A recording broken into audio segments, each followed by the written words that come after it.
Okay, so we've got Paul Johnson from Leicestershire County Cricket Club that's popped in to see us this afternoon. We've made him some training bats. I think where are you going, Paul? You're off to Sri Lanka. You're off to Sri Lanka with the academy, I believe. Academy and a few of the age group squads, EPP, for 10 days. Good. So you asked us to make these training bats for you. Could you just give us a quick run through of Sure. what they are and what you're using them for? Sure. Thin bats, but what B3 have done is just make sure that there's enough wood in it for it to be a typical sort of weight rather than be a thin bat that weighs sort of nothing. So these have got really good weight to them, and obviously with the thin bats it just makes the players, when they play forward, look to play with the bat, accept the ball in, and with these they should get good results. Good. Can we just have a look at that bat again? Yeah, sure. Paul, just have a look at the thickness of that. You know, so you see there's quite a good weight in there. Okay.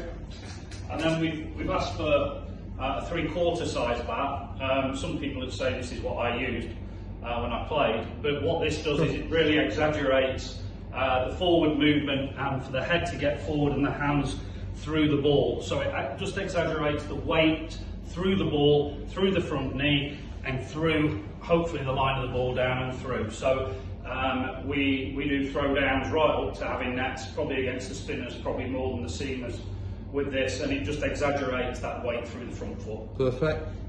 Again, lots of wood in that, so even though it's 3/4, it does weigh around about 2.9, 2.10, so it's a good weight to use. Super. This one's a little bit different. Loads of people are claiming this, so I don't claim to have thought this. So you've not come up with this idea then, Paul? You've not got a paint. We'll just say it's evolved over the years. Different people have added to this, and we've decided to try one out, which is thin bat top. Let's have a quick look at that. Thin bat top, thin bat bottom, but with a nice sweep spot, which is normal size.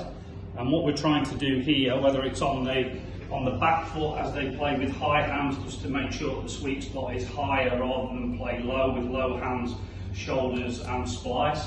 And again, really when they're playing forward, to make sure that in defence the hands aren't low, they're nice and high, so they're actually hitting the ball in the sweet spot. So this exaggerates the fact of where they're hitting the ball on the bat and shows us, and then hopefully good practice. Interesting design, that, yeah. Yeah. These are just your boom bats, your fielding bats that we hit out with. Huge bit of wood, okay, don't weigh massive, but there's a lot of wood in there. And these obviously are used for nicking a little bit, for the high hits, for fielding drills, etc. And these are a really good aid. And finally, this one won't be going to Sri Lanka, which we've asked the B3 for them to do for us. And this is a heavy bat that probably weighs around about 4 pounds. So there's a lot of wood in there. So that'll take up all your baggage allowance then? It would. We'll not be taking this one out. No. This is for when we get back. And really it's about back path and making sure that we're swinging nicely through the ball. And it just exaggerates the fact that once you get this started, it's very difficult to change. So in terms of back path, this is a really good aid to see those. I want to put this down because it's too heavy for me. Paul Johnson, ex-Nottinghamshire batsman, ex-Nottinghamshire legend, Leicestershire County Cricket Club coach, off to Sri Lanka. Paul, have a great trip, mate. Thank you.